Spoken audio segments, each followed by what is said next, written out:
Hey guys, this is Core's Audrey Cleo. With the arrival of Gran Turismo to the PSP this month, which includes the voice of talk show legend Leno, we wanted to share our exclusive interview with him from Core.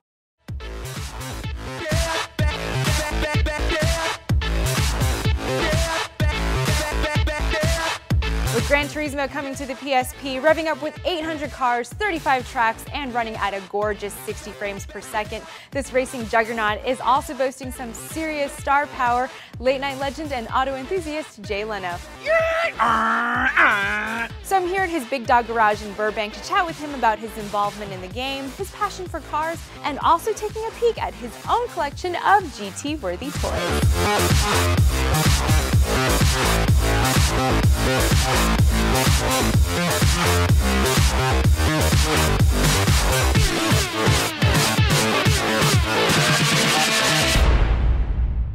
Your garage is like the real-life Gran Turismo garage. I mean, it is kind of like that, actually. Now that you mention it, that was always sort of my dream as a kid, and yeah, that's it. Sure.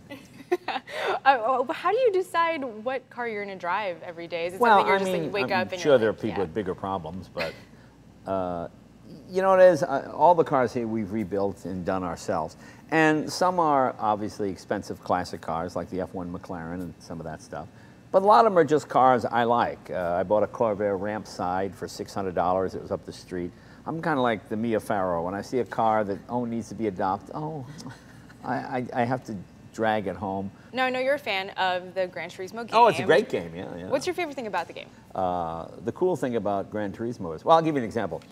A friend of mine was racing, I think, as one of the Camaros in the Gran Turismo game, and he just couldn't get it to do what it did on the track with Mark Donohue. And then he went back and he read Mark Donohue's book, Unfair Advantage, and he learned how Mark Donohue set up the car.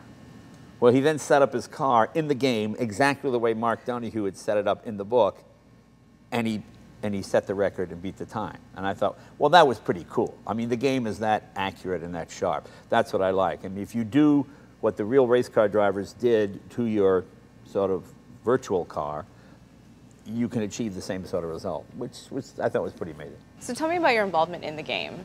Well, I guess they heard that I had some unusual cars, and they wanted to come here and record the sounds, which was great to me, because I was one of those kids. I used to buy those records where other kids were playing the Beatles.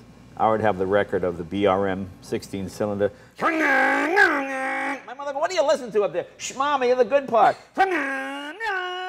And I would just play, I had Bugatti, I'd just play these sounds all day long. So I used to think, well, how do you get a job recording the sounds of race cars? That'd be a great job to have. So to me, they called me and said, hey, could we do this? I said, sure. And I didn't think about, oh, you're supposed to get paid? I don't care. It would be fun to do. And then, of course, they said you want to add your voice to it. So I think it's a huge honor, and as someone who enjoys automobiles, and I try to be a spokesman for the hobby when I can. And yeah, it's a big thrill. The left corner just after the climb will be easy to clear if you hit the apex just right. The chicane in the latter half is very tight, so brake heavy. Just remember, slow in, fast out. Just like making love. Let's play a little auto association. Okay. All right, I'm going to name a car, and you're going to say the first thing that comes to mind. All right. Nissan GTR. Technology tour de force. I think it's an amazing bit of kit, as the English would say.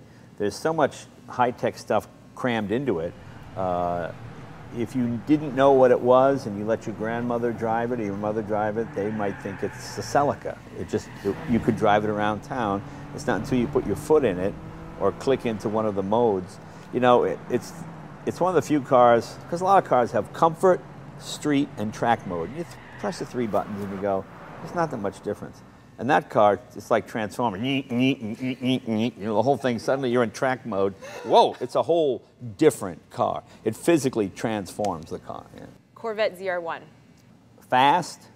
Yeah, fast. That's about it. That's sort of that's the fastest car General Motors has ever built, and the most expensive car General Motors has ever built. Tank car. Oh, the tank car. Okay, well, that's just an example of the more money than brains club.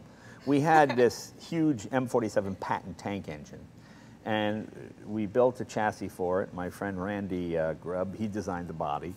if there's any upside to the car, it's the fact that when we got it, it had two big Stromberg carburetors on it, and it got 2 miles per gallon. It was 800 horsepower. We put Bosch fuel injection.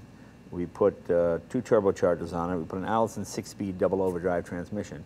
We upped the horsepower, doubled the horsepower to just about 1,600, and tripled the mileage to between 5 and 6. So if there's any upside to that, it's that modern technology can get you more horsepower and better fuel mileage. 55 Buick Roadmaster. Well, I've had my 55 Buick Roadmaster now for like 34 years. It's the first car I had when I came to California. And you know, when you come to California, first to find a car, then you look for a place to live. That's the exact opposite of anywhere else. First you get a car, and you can always live in the car until you find a place to live. Well, thanks for opening up your garage to us and letting us check out all your amazing cars. Yeah. And you know, if ever you feel like you need to unload one of them, maybe do a trade. I got a nice little Volvo out there. Oh, really? Yeah, a Volvo? so yeah. I'm looking for a boat anchor, so that'd be good.